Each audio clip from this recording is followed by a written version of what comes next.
Bollywood silver screen presenting hello. ये कहानी आज से 500 साल आगे की है, जहाँ पर इंसानों ने अब बहुत ज़्यादा तरक्की कर ली है। वो अर्थ के अलावा बहुत सारे अलग अलग प्लैनेट्स तक पहुँच चुके हैं और ऐसी एक प्लैनेट का नाम होता है मैड्रिगल, जहाँ पर अब इंसान बस चुके हैं। इस प्लैनेट पर एक खास फ्यूल है जिसका नाम है ड्यूटेरियम, और ड्यूटेरियम को यूएनएससी ऑर्गेनाइजेशन, जो कि अर्थ की ऑर्गेनाइजेशन है जिसकी आर्मी का नाम स्पार्टन्स है, वो हासिल करना चाहती है। पर मैड्रिगल पर रहने वाले इंसानों ने अब उनके खिलाफ बगावत कर दी है, लेकिन उन्हें पता है कि जल्द यहाँ पर स्पार्टन की आर्मी आकर उनके ऊपर हमला करेगी। इसीलिए मैड्रिगल का लीडर अपने एक आदमी को यूएनएससी के पास भेजता है ताकि उनकी आर्मी स्पार्टन इनके ऊपर हमला ना करे। ये शांति चाहते हैं, पर यूएनएससी वाले इनके प्रपोजल को एक्सेप्ट नहीं करते।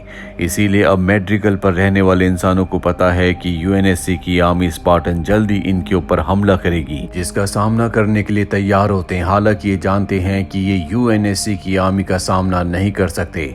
वहीं लीडर की बेटी को दिखाया जाता है जो बाहर अपने दोस्तों के साथ होती है, और तभी उसे एक एलियन शिप दिखता है जो इनके ऊपर हमला कर देता है, जिसमें लीडर की बेटी क्वान के सभी दोस्त मारे जाते हैं। वो किसी तरह से अपने बेस पर वापस आ जाती है, जिसके बाद वो अपने पिता को बताती है कि जिन्होंने हमारे ऊपर हमला किया है वो यूएनएससी की आर्मी स्पार्टन नहीं है, बल्कि वो एलियंस हैं। पर उसकी बात पर उसके पिता विश्वास नहीं करते। अभी यहाँ पर एलियंस आ जाते हैं जो इनके ऊपर हमला कर देते हैं। वो यहाँ पर लगभग सभी लोगों को मार देते हैं। पर अब यहाँ पर यूएनएससी की टीम स्पार्टन भी आ चुकी है जो इंसानों को बचाती और एलियंस के ऊपर हमला करती है।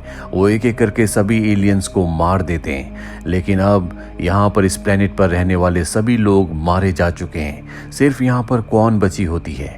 इसके बाद स्पार्टन की टीम जंगल के उस हिस्से में जाती है जहाँ पर एलियंस का स्पेसशिप होता है। स्पार्टन्स के लीडर का नाम जॉन होता है। ये देखते हैं कि एलियंस ने यहाँ पर खुदाई करके एक रास्ते को खोला है, और जब ये उसके अंदर जाते हैं तो वहाँ पर इन्हें की स्टोन दिखता है। जॉन जैसे ही की स्टोन को हाथ लगाता है तो उसे विजन्स आना शुरू हो जाते हैं, जिसमें एक बच्चे को देखता है। तो बच्चा जंगल में अपनी फैमिली के साथ पिकनिक एंजॉय कर रहा होता है। जैसे ही वो की स्टोन को छोड़ता है उसे विजन्स आना बंद हो जाते हैं। यहाँ पर एक एलियन छुपा होता है जो सब कुछ देख रहा होता है। वहीं हमें यूएनएससी के हेडक्वार्टर को दिखाया जाता है जो अर्थ पर नहीं बल्कि रीच नाम के एक प्लेनेट पर होता है। दरअसल ये वो वक्त है जब इंसान अलग अलग कई सारे प्लेनेट्स पर रहते हैं, और अब क्योंकि मैड्रिगल प्लेनेट के लगभग सभी लोग मारे जा चुके हैं, इसीलिए मीडिया वाले यूएनएससी पर उंगली उठा रहे होते हैं। सबको लगता है कि यूएनएससी की वजह से मैड्रिगल के सभी लोग मारे गए। यूएनएससी की जो एडमिरल होती है वो कहती है कि मैड्रिगल के लीडर की जो बेटी है जिसका नाम कौन है, उसे मेरे पास लाया जाए ताकि वो मीडिया को बता सके कि हमने उनकी जान बचाने की कोशिश की थी और एलियंस ने उनको मारा है। क्योंकि अगर हमने ऐसा नहीं किया तो बाकी जितने भी प्लैनेट्स हैं वो सब हमारे खिलाफ हो जाएंगे। वहीं हमें एलियंस के प्लेनेट को दिखाया जाता है जिनके पास एक इंसानी लड़की भी है जिसका नाम मैकी है, और यहाँ पर जो एलियंस का लीडर होता है वो मैकी को बताता है कि जॉन नाम के एक इंसान ने जब कीस्टोन को छुआ तो कीस्टोन उसी तरह से एक्टिवेट हो गया जिस तरह से तुम्हारे छूने से एक्टिवेट हुआ करता था। दरअसल मैकी इंसानों से नफरत करती है क्योंकि इंसानों की वजह से उसने अपनों को खोया था, और तब एलियंस ने उसे बचाया था। इसीलिए वो एलियंस के साथ है। साथ ही ये भी पता चल जाता है कि एलियंस उस खास की स्टोन को लेने के लिए मैड्रिगल प्लेनेट पर गए थे। वहीं यूएनएससी की कमांडर मिरांडा को दिखाया जाता है जो क्वान के पास जाती है और उसे कहती है कि तुम्हें मीडिया के सामने सबको बोलना होगा कि तुम्हारे प्लेनेट के ऊपर एलियंस ने हमला किया था और यूएनएससी की आर्मी यानी कि स्पार्टन्स ने तुम्हारे प्लेनेट को बचाने की कोशिश की थी। क्वान कहती है कि मैं ऐसा तभी कहूंगी जब तुम हमेशा के लिए हमारे प्लेनेट को छोड़ दोगे, उसे आजाद कर दोगे, नहीं तो मैं मीडिया के सामने ये कहूंगी कि तुमने हमारे प्लेनेट को तबाह किया है और मुझे किडनैप कर लिया। ऐसा करने से यूएनएससी के ऊपर से सभी प्लेनेट्स का भरोसा उठ जाएगा, वो सब तुम्हारे खिलाफ हो जाएंगे। कमांडर मिरांडा उसकी बात मान जाती है। वहीं जॉन को दिखाया जाता है जो कमांडर मिरांडा की मॉम के पास जाता है जो कि एक साइंटिस्ट है। वो उन्हें बताता है कि जब मैंने कीस्टोन को छुआ तो मुझे एक बच्चे के विजन्स आए जो जंगल में अपनी फैमिली के साथ था। ये सुनने के बाद वो हैरान हो जाती है क्योंकि उसने अपने ही विजन्स को देखा था। दरअसल मिरांडा की मॉम ने ही यानी कि साइंटिस्ट ने ही उसकी यादों से सब कुछ मिटा दिया था। वो जॉन से कहती है कि तुम्हें कीस्टोन से दूर रहना होगा क्योंकि वो नहीं चाहते चाहते कि जॉन की यादें वापस आए। वहीं जॉन को दिखाया जाता है जो स्पेसशिप से हेडक्वार्टर की तरफ आ रहा होता है, उसके साथ कौन भी होती है। और अब यूएनएससी के जो पॉलिटिशियंस हैं उन्होंने फैसला किया है कि कौन को मार दिया जाए, क्योंकि वो उन्हें ब्लैकमेल कर रही है। जॉन को कौन को मारने के ऑर्डर्स दिए जाते हैं, लेकिन जॉन को पता है कि कौन एक मासूम बच्ची है, इसीलिए वो स्पेसशिप के सभी कैमरास को बंद कर देता है और फैसला करता है कि वो कौन को नहीं मारेगा। और अब क्योंकि उसने कैमरास बंद कर दिए हैं, इसीलिए यूएनएससी को पता चल जाता है कि जॉन उनके ऑर्डर्स को फॉलो नहीं करेगा। वो अपने स्पेसशिप से जब हेडक्वार्टर पर आता है तो उसके स्पेसशिप को क्रैश कर दिया जाता है। जॉन जब बाहर निकलता है तो उसे चारों तरफ से घेर लिया जाता है। जॉन समझ जाता है कि अब उसे और कौन को अरेस्ट कर लिया जाएगा, इसीलिए कीस्टोन जो अब भी उसके पास होता है वो उसे टच करता है, जिससे एक एनर्जी वेव निकलती है और यूएनएससी का पूरा सिस्टम कोलैप्स कर जाता है। साथ ही उसका स्पेसशिप भी ठीक हो जाता है, जिससे जॉन क्वान को लेकर यहाँ से निकलकर एक दूसरी जगह जाता है जो कि एक अलग प्लेनेट है। यहाँ पर जितने भी लोग रहते हैं वो सब के सब क्रिमिनल्स हैं। दरअसल जॉन का एक दोस्त यहाँ पर रहता है जो पहले उसके साथ ट्रेनिंग में था और उसे पता था कि यूएनएससी वाले उन्हें एक हथियार की तरह इस्तेमाल कर रहे हैं, इसीलिए वहां से भाग रहा था। हालांकि जॉन ने उसे देख लिया था पर जॉन ने उसे जाने दिया और अब जॉन उसके पास मदद के लिए आया है। जॉन को देखकर वो बहुत खुश होता है। जॉन को वो अपने परिवार से भी मिलवाता है। वहीं हमें यूएनएससी की एक मीटिंग को दिखाया जाता है जहां पर सब के सब परेशान होते हैं कि जॉन उनके कंट्रोल से अब निकल चुका है, वो उनके लिए खतरा बन सकता है। और यहाँ पर कमांडर मिरांडा की मॉम भी होती है जो कि वो साइंटिस्ट है जिसने इस पूरे के पूरे स्पार्टन प्रोजेक्ट को बनाया है। वो सबको बताती है कि मैं अपने नए ओडाना प्रोजेक्ट से जॉन को पूरी तरह से कंट्रोल कर सकती हूँ, उसे वापस ला सकती हूँ, और इसके लिए मुझे ह्यूमन क्लोनिंग करनी होगी ताकि मैं इंसान के दिमाग के हिस्से को इस्तेमाल कर सकूं, तभी मेरा प्रोजेक्ट पूरा होगा। यूएनएससी उसे इस बात की परमिशन दे देती है। वहीं जॉन को दिखाया जाता है जो कीस्टोन को लेकर एक आदमी के पास जाता है जिसे कुछ साल पहले एलियंस ने अगवा कर लिया था।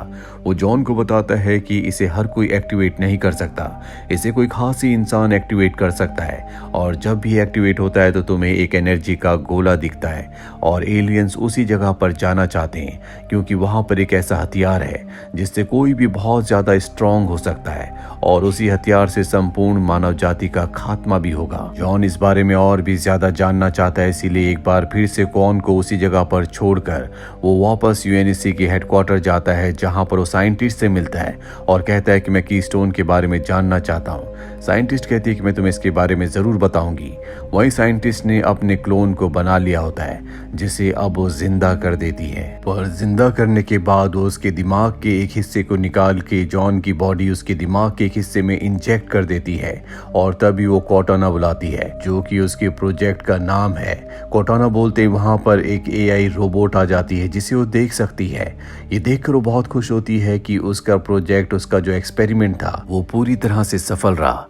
एआई कहती है कि मैं जॉन के पूरे दिमाग पर कंट्रोल नहीं कर पा रही। साइंटिस्ट कहती है कि मैंने जानबूझकर तुम्हें जॉन के दिमाग के एक छोटे से हिस्से में डाला है, इसीलिए ऐसा हो रहा है। वहीं दूसरी तरफ यूएनएससी के स्पेसशिप को दिखाया जाता है जो अंतरिक्ष में कहीं जा रहा होता है और तभी उनके सामने एलियंस का स्पेसशिप आ जाता है जिसके अंदर से एक लड़की उनसे संपर्क करती है और डरी हुई आवाज में कहती है कि मेरे पूरे परिवार को एलियंस ने मार दिया, मुझे मदद की जरूरत है, मैं इसमें अकेली हूँ। जिसके बाद उसे यूएनएससी के स्पेसशिप में ले आया जाता है और ये और कोई नहीं बल्कि मैकी होती है, वही लड़की जो एलियंस की साथी है जिसे बचपन में एलियंस ने बचाया था। दरअसल बचपन में एलियंस ने उस प्लेनेट पर हमला किया था जहां पर मैकी अपने दोस्त के साथ थी। उस हमले के दौरान मैकी का दोस्त मारा गया। एलियन मैकी को भी मारने के लिए आगे बढ़ता है लेकिन तभी उसका एक डिवाइस अपने आप ही एक्टिवेट हो जाता है जिससे एलियन उसे नहीं मारते और अपने साथ अपने प्लेनेट पर ले आते हैं, जिसका मतलब ये है कि मैकी के अंदर कोई खास बात है जो दूसरे इंसानों के अंदर नहीं है और एलियंस उसे इस्तेमाल करना चाहते हैं। और अब मैकी जो यूएनएससी के स्पेसशिप के अंदर आ चुकी है वो अपने अजीब से एलियन क्रिएचर से यहाँ पर सभी लोगों को मार देती है। दूसरी तरफ जॉन को दिखाया जाता है जिसे होश आ जाता है। होश आने के बाद साइंटिस्ट उसे अपने नए एक्सपेरिमेंट के बारे में सब कुछ बता देती है। साथ ही वो उसे कहती है कि तुम्हें कीस्टोन को छूना चाहिए और जब वो कीस्टोन को छूता है तो एक बार फिर से उसे अजीब अजीब से विजन्स आने लगते हैं और ऐसा करने से जॉन का जो ब्लड प्रेशर होता है बहुत ज्यादा हाई होने लगता है, इसीलिए साइंटिस्ट उसे रोक लेती है। और अब जॉन की बॉडी के अंदर एक खास डिवाइस होता है जो उसकी फीलिंग्स को एक्टिवेट नहीं होने देता। ये बात जॉन के उस दोस्त ने जिसके पास वो कॉन को छोड़ कर आया है उसे बताई होती है और अब जॉन उस डिवाइस को अपनी बॉडी से निकाल लेता है। जब वो बाहर जाता है तो उसे वहां पर एक डॉग दिखता है जिससे उसके अंदर फीलिंग्स आना शुरू हो जाती है। वापस आकर एक बार फिर से कीस्टोन को टच करता है, उसे अपने विजन्स आते हैं। इस बार उसे पता चल जाता है अपने विजन्स में जिस बच्चे को देखता है वो उसी का बचपन है। वो अपने मॉम डैड को भी देखता है और इसके बाद उसके दिमाग में जो एआई है जिसका नाम कॉर्टाना है उसकी मदद से वो उस प्लेनेट को ढूंढ लेता है जिसके उसे विजन्स आते हैं। वो तय करता है कि वो उस प्लेनेट पर जाएगा। कॉर्टाना उसे बताती है कि बहुत सालों पहले वहां पर वायरस फैल गया था पर जॉन अब उस प्लेनेट पर जाना चाहता है। ये बात वो साइंटिस्ट को बताता है। साइंटिस्ट भी उसके साथ जाने के लिए तैयार हो जाती है और जल्द ये दोनों के दोनों उस प्लेनेट पर पहुंच जाते हैं। वहां पहुंचने के बाद जॉन अपने बचपन के घर को ढूंढ लेता है। घर के अंदर जाने के बाद उसे अपने बचपन की यादें आती हैं जिसमें उसे याद आता है कि जब वो बहुत छोटा था वो अपने डॉग के साथ घर के बाहर गया था जहां उसे गुफा में बहुत बड़ा कीस्टोन दिखा था। जैसे उसने कीस्टोन को छुआ था वो एक्टिवेट हो गया था। साथ ही वो अपने बचपन की यादों में अपने घर में साइंटिस्ट को भी देखता है जिससे उसे समझ में आ जाता है कि साइंटिस्ट बचपन से उसे और उसके परिवार को जानती है। वहीं दूसरी तरफ कॉन को दिखाया जाता है जो जॉन के दोस्त से कहती है मैं अपने प्लेनेट मैड्रिगल पर वापस जाना चाहती हूँ जहाँ पर मेरे पिता के कुछ ऐसे लोग भी हैं जो उनके लिए काम किया करते थे। दरअसल अब उसे पता चल चुका है कि उसके पिता की जगह वहाँ पर किसी और ने ले ली है। हालांकि जॉन का दोस्त वहाँ पर नहीं जाना चाहता क्योंकि उसने जॉन से वादा किया था कि वो कॉन को हर खतरे से बचाएगा और उसे अपने पास ही रखेगा। और जब कॉन उसे कहती है कि इस काम के बदले मैं तुम्हें अच्छे खासे पैसे दूंगी तो जॉन का दोस्त उसकी बात मान जाता है और जल्दी उसे मैड्रिगल प्लेनेट ले आता है जहां पर कॉन को पता चलता है कि उसके पिता के जो लोग बचे हुए हैं उन्होंने अब यूएनएससी के खिलाफ लड़ना छोड़ दिया है। तभी यहाँ पर मैड्रिगल का नया लीडर आ जाता है। इसीलिए जॉन के दोस्त को और कॉन को यहाँ से निकलना पड़ता है क्योंकि इन्हें पता है कि नया लीडर कॉन को मारना चाहता है जिसके लिए उसने किलर को भी हायर किया है। ये दोनों के दोनों अपने स्पेसशिप तक वापस पहुंचते हैं लेकिन अब इनके स्पेसशिप पर कब्जा कर लिया है। कॉन कहती है कि हमें मेरी आंट को ढूंढना होगा, इसके बाद मैं तुम्हारे पैसे और तुम्हारा स्पेसशिप तुम्हें वापस दिला दूंगी। ये जल्दी कॉन की आंट तक पहुंच जाते हैं। कॉन अपनी आंट से मिलकर बहुत खुश होती है। वो अपनी आंट से कहती है कि हमें नए लीडर के खिलाफ लड़ना होगा, साथ ही हमें अपनी जंग को जो कि यूएनएससी के खिलाफ है उसको जारी रखना होगा। यहाँ पर उसकी आंट बताती है कि आज से कई साल पहले रेगिस्तान में तुम्हारे पिता को मिस्टिक लोग मिले थे जिनसे मिलने के बाद तुम्हारे पिता ने यूएनएससी के खिलाफ जंग का ऐलान कर दिया था। और अब यहाँ पर वो किलर आ जाती है जिसे यहाँ के नए लीडर ने कॉन को मारने के लिए हायर किया है। वो कॉन की आंट को मार देती है और इससे पहले कि वो कॉन को मारती जॉन का दोस्त कॉन के साथ इस जगह से निकल जाता है। वहीं जॉन को दिखाया जाता है जो अपने बचपन की यादों से उस बड़े कीस्टोन तक पहुंच जाता है जिसके बाद साइंटिस्ट यहाँ पर यूएनएससी की अपनी टीम को बुला लेती है। ये वाला जो कीस्टोन है वो एक क्रिस्टल के अंदर बंद होता है और जब इसे निकाला जाता है तो बहुत तेज साउंड प्रोड्यूस होता है और इस साउंड का एहसास मैकी को भी होता है जिससे अब पता चल चुका है कि वो दूसरा कीस्टोन कहाँ पर है। वहीं अब जॉन अपने बचपन की यादों को और भी ज्यादा जानना चाहता है इसीलिए वो कीस्टोन को टच करता है जिससे उसे पता चलता है कि जब वो छोटा था तो साइंटिस्ट ने उसे अगवा कर लिया था और तभी साइंटिस्ट उसके सामने आ जाती है। वो उसके ऊपर हमला करने के लिए उसकी तरफ बढ़ता है लेकिन तभी कॉर्टाना जो कि उसके नर्वस सिस्टम से कनेक्टेड है वो उसे बेहोश कर देती है। जब जॉन को होश आता है तो देखता है कि उसके ऊपर एलियन शिप है। दरअसल एलियंस ने यहाँ पर हमला कर दिया होता है। वो उस बड़े कीस्टोन को लेने के लिए यहाँ पर आए हैं। इसमें वो कामयाब भी हो जाते हैं। एक एलियन कीस्टोन को लेकर स्पेसशिप में चला जाता है जिसके बाद स्पेसशिप से कुछ गिरता है और जब जॉन उसकी तरफ जाता है तो देखता है कि ये एक लड़की है जो और कोई नहीं बल्कि एलियंस की साथी मैकी है। मैकी जब जॉन को देखती है तो उसकी आंखों में आंसू आ जाते हैं और वो वहीं पर बेहोश हो जाती है। कुछ देर बाद जब उसे होश आता है तो उसके सामने कमांडर मिरांडा होती है। मैकी उसे बताती है कि जब वो बहुत छोटी थी तो एलियंस ने उसे अगवा कर लिया था और अब उसे आजाद किया है। जॉन भी यहाँ पर आ जाता है। मैकी जॉन को बताती है कि एलियंस उस कीस्टोन को अपने पवित्र प्लेनेट पर लेकर गए हैं। जिस तरह से तुम्हारे छूने से कीस्टोन एक्टिवेट हो जाता है उसी तरह से मेरे छूने से भी वो एक्टिवेट होता है। वही यूएनएससी की मीटिंग बैठती है जिसमें सब के सब जॉन जॉन को ब्लेम कर रहे होते हैं कि उसी की वजह से एलियन कीस्टोन को ले गए, क्योंकि उसे कीस्टोन की रक्षा करनी थी।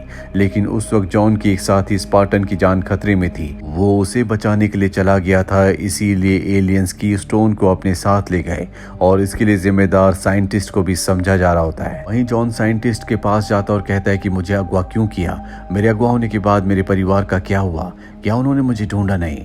साइंटिस्ट कहती है कि हम उन्हीं बच्चों को अगवा करते थे जो ताकतवर थे, ताकि हम अपनी स्पार्टन की आर्मी बना सके। हम जिस भी बच्चे को अगवा करते थे उसका क्लोन बनाकर उसके घर पर छोड़ दिया करते थे, जिसकी कुछ वक्त बाद मृत्यु हो जाती थी। और साइंटिस्ट की बेटी मांडर मिरांडा भी ये बात सुन लेती है। इसके बाद जॉन अपनी उस दोस्त के पास जाता है जिसकी जान बचाने की वजह से एलियंस कीस्टोन को ले गए थे, और वो उसे स्पार्टन प्रोजेक्ट का सारा सच बता देता है। वही साइंटिस्ट जो पूरी की पूरी स्पार्टन आर्मी को कंट्रोल करती है, क्योंकि उसी ने उन्हें बनाया है, उसे उसके काम से हटा दिया जाता है, उसे यहाँ से दूर भेजा जा रहा होता है और अब उसकी पूरी की पूरी जिम्मेदारी उसकी बेटी कमांडर मिरांडा को दे दी जाती है। मिरांडा जॉन और मैकी को बताती है कि तुम दोनों का डीएनए बाकी इंसानों से पूरी तरह से अलग है, तुम दोनों का डीएनए एक जैसा है। साथ ही यहाँ पर यूएनएससी वाले उस प्लेनेट को ढूंढ रहे होते हैं जहाँ एलियंस कीस्टोन को ले गए हैं, लेकिन इन्हें उस प्लेनेट के बारे में कुछ भी पता नहीं चलता। इसीलिए जॉन मैकी के पास आता है, पर तभी उसकी तबीयत खराब होना शुरू हो जाती है। मैकी जॉन से कहती है कि कीस्टोन को बार बार छूने की वजह से तुम्हारे साथ ऐसा हो रहा है।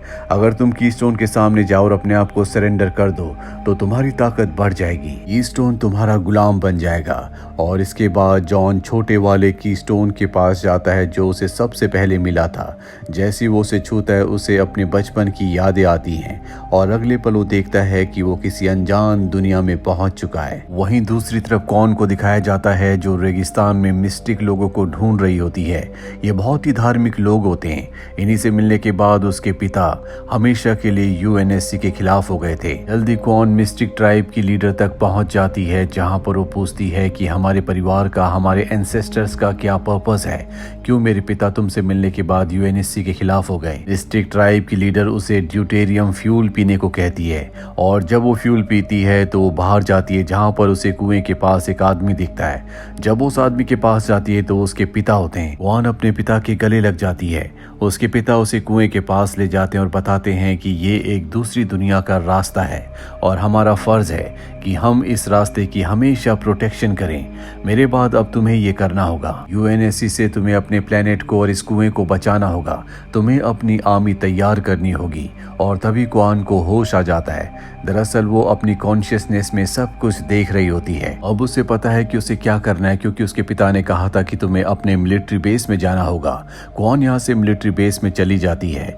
वहीं इस प्लेनेट का जो नया लीडर है उसे पता चल जाता है कि कॉन कहाँ पर है। वो उसे मारने के लिए उस तरफ निकल पड़ता है, पर उससे पहले वहां पर जॉन का वो दोस्त जो कॉन को इस प्लेनेट पर लाया था वो एक बार फिर से कॉन तक पहुंच जाता है। दरअसल वो कॉन को छोड़कर वापस अपने प्लेनेट पर चला गया था, क्योंकि उसने जॉन से वादा किया था, इसीलिए कॉन की रक्षा करने के लिए एक बार फिर से वापस आ चुका है। वहीं इस प्लेनेट का जो नया लीडर है वो भी अपने लोगों के साथ यहाँ पर कॉन को मारने के लिए पहुंच चुका है। कॉन और जॉन का दोस्त छुप जाते हैं। कॉन कहती है कि मुझे पता है कि यहाँ चारों तरफ हाइड्रोजन गैस की पाइपलाइंस हैं, हम ब्लास्ट करके इन सबको मार सकते हैं। और कॉन बड़ी चालाकी से उस पाइपलाइन को ब्लास्ट कर देती है जिसमें इस प्लेनेट का नया लीडर और उसके सभी लोग मारे जाते हैं। कॉन को यहाँ बहुत सारे पैसे भी मिलते हैं, जो पैसे वो जॉन के दोस्त को उसकी मदद के बदले देती है। इसके बाद जॉन का दोस्त यहाँ से वापस अपने प्लेनेट लौट जाता है। कॉन अब यहाँ पर आज़ादी से घूम सकती है, क्योंकि यहाँ अब उसका कोई भी दुश्मन नहीं है। वही हमें मैकी को दिखाया जाता है जो अब कहीं ना कहीं जॉन से प्यार करने लगी है, क्योंकि पिछली बार जब जॉन ने कीस्टोन को छुआ था और वो एक दूसरी दुनिया में चला गया था तो मैकी भी वहां पर उसके साथ थी। मैकी और जॉन अगले दिन घूमने जाते हैं, जहां पर मैकी जॉन को बताती है कि जिस दुनिया में हम पहुंच गए थे शायद वही हेलो है जहां पर एलियंस पहुंचना चाहते हैं। इसके बाद जॉन अपने सीनियर्स के पास आता और कहता है कि मैं चाहता हूं कि आप मैकी को कीस्टोन को छूने दें, क्योंकि अगर वो कीस्टोन स्टोन को छुएगी तो उसे दूसरे बड़े वाले की स्टोन की लोकेशन का पता चल जाएगा। उसके सीनियर्स उसकी बात मान जाते हैं। जॉन ये बात बताने के लिए रात को मैकी के पास जाता है। ये दोनों के दोनों एक दूसरे के बहुत करीब आ जाते हैं और जब जॉन सो रहा होता है तो मैकी के पास मौका होता है कि वो जॉन को मार दे, क्योंकि एलियंस ने उसे इसी काम के लिए यहाँ पर भेजा था। पर अब वो जॉन से प्यार करती है, इसीलिए वो ऐसा नहीं कर पाती। वही साइंटिस्ट को दिखाया जाता है जो कोर्टाना यानी कि एआई की मदद से जॉन के ऊपर पूरी तरह से नजर रख रही होती है, क्योंकि कहीं ना कहीं उसके दिमाग के एक हिस्से में साइंटिस्ट ने कोर्टाना यानी कि एआई को उसके दिमाग में फिक्स कर दिया होता है और अब उसे पता चल चुका है कि जॉन और मैकी एक दूसरे से प्यार करते हैं। इसीलिए जॉन के जाने के बाद वो मैकी से कांटेक्ट करती है और बताती है कि यूएनएससी के जो लोग हैं वो बहुत ज्यादा सेल्फिश हैं, वो तुम्हें और जॉन को मार देंगे, उन्हें सिर्फ की स्टोन्स चाहिए, तुम किसी भी तरह से जॉन और दोनों की स्टोन्स को लेकर मुझ तक पहुंच जाओ। पर मैकी उसका काम करने से मना कर देती है, जिसके बाद साइंटिस्ट सब के सब स्पार्टन्स को ये ऑर्डर देती है कि मैं तुम्हारी कमांडर ऑफिसर हूँ, इसीलिए आज के बाद तुम मेरे अलावा किसी की कमांड को नहीं मानोगे। दरअसल इसी ने इन सब को बनाया है, इसीलिए सब इसकी बात मानने के लिए तैयार हो जाते हैं। साइंटिस्ट कहती है कि जॉन, मैकी और दोनों की स्टोन्स को लेकर जल्द से जल्द तुम्हें मेरे पास लाना होगा। यहाँ पर जॉन की वो दोस्त होती है जिसे जॉन ने बचाने की कोशिश की थी, जिस वजह से एलियंस की स्टोन को लेकर चले गए थे, जिसका नाम काई है। वो साइंटिस्ट की बात का विरोध करती है, जिसके बाद साइंटिस्ट के कहने पर उसे पकड़कर नीचे बेसमेंट में बंद कर दिया जाता है और अब साइंटिस्ट अपनी एआई कोर्टाना से कहती है कि तुम्हें जल्द से जल्द जॉन के पूरे दिमाग पर अपना कंट्रोल लेना होगा। लेकिन कोर्टाना ऐसा नहीं करना चाहती, क्योंकि अगर उसने ऐसा किया तो जॉन की मृत्यु हो जाएगी। वहीं हमें कमांडर मिरांडा को दिखाया जाता है जो साइंटिस्ट की बेटी है। उसे उस स्पेसशिप की रिकॉर्डिंग मिलती है। इस स्पेसशिप में मैकी ने यूएनएससी के बहुत सारे लोगों को मार दिया था। वो समझ जाती है कि मैकी यहाँ पर इन्हें मारने के लिए आई है।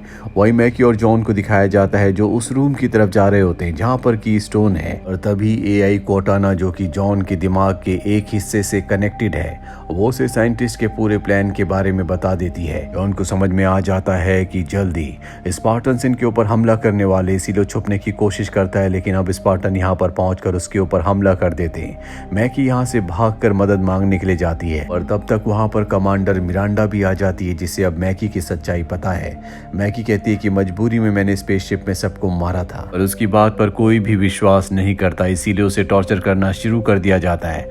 मैकी गुस्से में वहाँ पर रखे हुए की स्टोन पर हाथ लगा देती है, जिसके बाद बहुत बड़ी एनर्जी बीम निकलती है, जिससे सब के सब बेहोश हो जाते हैं। साथ ही मैकी उसी तरह से जिस तरह से जॉन एक दूसरी दुनिया में पहुंच गया था, जिसे हेलो वर्ल्ड कहा जाता है, मैकी भी वहां पर पहुंच जाती है जहां पर वो जॉन से मिलती है। वो जॉन को कहती है कि अलविदा और उस जगह से चली जाती है। वहीं जॉन को दिखाया जाता है जो उस रूम की तरफ भागता हुआ आ रहा होता है जहां पर की स्टोन था। वहां पर कमांडर मिरांडा होती है जो जॉन को बताती है कि मैकी यहाँ से की स्टोन को लेकर निकल चुकी है। जॉन उसे रोकने के लिए जाना चाहता है, लेकिन यहाँ पर स्पार्टन की आर्मी यानी कि उसके साथी उसे रोक लेते हैं। जॉन सबको बताता है कि किस तरह से साइंटिस्ट ने उन सब को स्पार्टन की आर्मी में भर्ती करने के लिए बचपन में अगवा कर लिया था और उनके परिवार के पास उनके क्लोन्स को भेज दिया गया, जिन क्लोन्स की जल्दी मृत्यु हो गई। हमारे परिवार को कभी हमारी सच्चाई के बारे में पता नहीं चला और हम उनसे हमेशा के लिए अलग हो गए। अब सब के सब जॉन का साथ देने के लिए तैयार हैं। वो मैकी को रोकना चाहते हैं, लेकिन मैकी यहाँ से स्पेसशिप से अब तक निकल चुकी होती है। साइंटिस्ट भी यहाँ से भाग जाती है क्योंकि उसे पता है कि सबको उसकी सच्चाई के बारे में पता चल चुका है। वो अपने स्पेसशिप से एक प्लेनेट पर लैंड करती है जहाँ पर उसे यूएनएससी वाले पकड़ लेते हैं, क्योंकि उन्हें पता चल चुका होता है कि वो की स्टोन को चुराना चाहती है। वहीं जॉन अपने स्पार्टन साथियों के साथ उस प्लेनेट की तरफ निकल पड़ता है जहाँ पर मैकी की स्टोन को लेकर गई है। रास्ते में एआई कोर्टाना जॉन को बताती है कि मुझे साइंटिस्ट ने तुम्हारे दिमाग पर पूरा कंट्रोल लेने का आदेश दिया था, लेकिन अगर मैं ऐसा करती तो तुम्हारी मृत्यु हो जाती। वहीं साइंटिस्ट जो यूएनएससी के बेस में होती है, जिसे अब गिरफ्तार कर लिया गया है, बेस में उसकी मृत्यु हो जाती है। तभी वहां पर कमांडर मिरांडा आती है और वो समझ जाती है कि ये असली साइंटिस्ट नहीं थी, बल्कि ये उसका क्लोन था। मैकी भी की स्टोन को लेकर एलियंस के पवित्र प्लेनेट तक पहुंच गई होती है। जो काम उसे एलियंस ने दिया था वो उसने पूरा कर दिया और अब वो की स्टोन को एलियंस के लीडर को दे देती है, जिसके बाद ये दोनों की स्टोन्स को जोड़ देते हैं। यहाँ पर जॉन भी अपने साथियों के साथ पहुंच चुका है, जो एलियंस के ऊपर हमला कर देता है। लेकिन एलियंस की तादाद बहुत ज्यादा है, जॉन और उसके साथियों ने हरा नहीं सकते।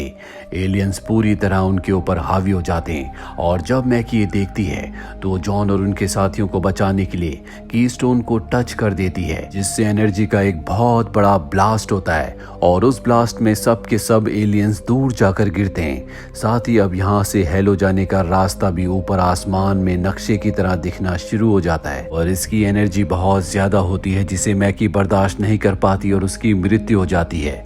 मैकी की मृत्यु के बाद वो नक्शा भी आसमान से गायब हो जाता है। एलियंस एक बार फिर से वापस लौट आते हैं, जो जॉन और उसके साथियों के ऊपर हमला कर देते हैं। जॉन उनका सामना करने की कोशिश करता है, लेकिन वो जॉन को बहुत बुरी तरह से जख्मी कर देते हैं और जॉन की अब मृत्यु होने वाली है। और मृत्यु से पहले वो एआई कोर्टाना को कहता है कि तुम मेरे दिमाग पर पूरी तरह से कंट्रोल ले लो। इसके बाद उसकी मृत्यु हो जाती है और एआई कोर्टाना उसके दिमाग पर पूरी तरह से कंट्रोल कर लेती है। इसके बाद कोर्टाना के कंप्यूटराइज्ड दिमाग के सामने एलियंस टिक नहीं पाते और यहाँ पर जॉन, जिसके अंदर कोर्टाना है, वो दोनों की स्टोन्स को और अपने साथियों को लेकर स्पेसशिप से इस जगह से निकल जाती है। जॉन के छूने से इस बार की स्टोन एक्टिवेट नहीं होता, क्योंकि जॉन मारा जा चुका है। जॉन जब अपने स्पेसशिप में होता है तो उसकी साथी पूछती है क्या तुम जॉन हो, पर वो उसकी बात का कोई जवाब नहीं देता। वही साइंटिस्ट को दिखाया जाता है जो अपने साथी के साथ कहीं और है। यूएनएससी वाले उसे ढूंढ रहे हैं, पर शायद उसके इरादे कुछ और ही हैं। और इसी के साथ ये वेब सीरीज यहीं पर खत्म हो जाती है। उम्मीद करते हैं कि ये 9 के 9 एपिसोड्स आपको पसंद आए होंगे।